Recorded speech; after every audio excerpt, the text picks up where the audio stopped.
एक राजा का तोता मर गया। उन्होंने कहा, मंत्रीवर, हमारा पिंजरा सूना हो गया है, इसमें पालने के लिए एक तोता लाइए। मंत्री खोजते हुए एक संत के पास गए और कहा, भगवान, राजा साहब एक तोता लाने की जिद कर रहे हैं, आप अपना तोता दे दे तो बड़ी कृपा होगी। संत ने कहा, ठीक है, ले जाओ। राजा ने सोने के पिंजरे में बड़े स्नेह से तोते की सुख सुविधा का प्रबंध किया। ब्रह्म मुहूर्त में तोता बोलने लगा, जय श्री राम, हरि ओम तत्सत, हरि ओम तत्सत। उठो राजा, उठो महारानी, दुर्लभ मानव तन मिला है। यह सोने के लिए नहीं, भजन करने के लिए मिला है। चित्रकूट के घाट पर भई संतन की भीड़, तुलसीदास चंदन घिसे तिलक देत रघुवीर। कभी रामायण की चौपाई तो कभी गीता के श्लोक उसके मुंह से निकलते। पूरा राज परिवार बड़े सवेरे उठकर उसकी बातें सुना करता था। राजा कहते थे कि तोता क्या मिला, जैसे कोई एक महान संत मिल गए। हर जीव की एक निश्चित आयु होती है। एक दिन वह तोता मर गया।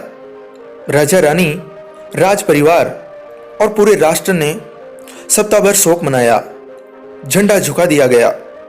किसी प्रकार राज परिवार ने शोक श्रवण किया और राजकाज में लग गए। पुनः राजा ने कहा, मंत्रीवर, खाली पिंजरा सोना सोना लगता है, एक तोते की व्यवस्था करे। मंत्री ने इधर उधर खोज करी। एक कसाई की यहां वैसा ही तोता एक पिंजरे में टंगा था। मंत्री ने कहा कि इसे राजा साहब चाहते हैं। उचित दाम देकर मंत्री ने वह तोता कसाई से खरीद लिया। अब कसाई वाला तोता राजा की पिंजरे में पहुंच गया। राज परिवार बहुत प्रसन्न हुआ। सबको लगा कि वही तोता जीवित होकर चला आया है। दोनों की नासिका, पंख, आकार, चितवन सब एक ही।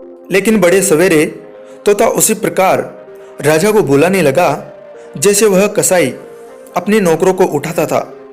तोता बोला, उठ, खड़ा हो और काम कर, मेरे लिए अंडे लेकर आ, नहीं तो डंडे से पीटूंगा। राजा को इतना सुनते ही बहुत क्रोध आया। उसने तोते को पिंजरे से निकाला और तलवार से गर्दन अलग कर किले से बाहर फेंक दिया। राजा ने मंत्री से पूछा कि यह तोता तुम कहां से लाए थे? मंत्री ने सारी बात बताई कि पहला तोता संत के यहां से और दूसरा तोता कसाई के यहां से लाया था। दोस्तों, आखिर भूल कहां हो गई? अंतर था तो संगति का। सत्संग से ज्ञान मिलता है और कुसंग से बुद्धि मारी जाती है। इसलिए कहा गया है, सत्संग तारे और कुसंग मारे। धन्यवाद दोस्तों।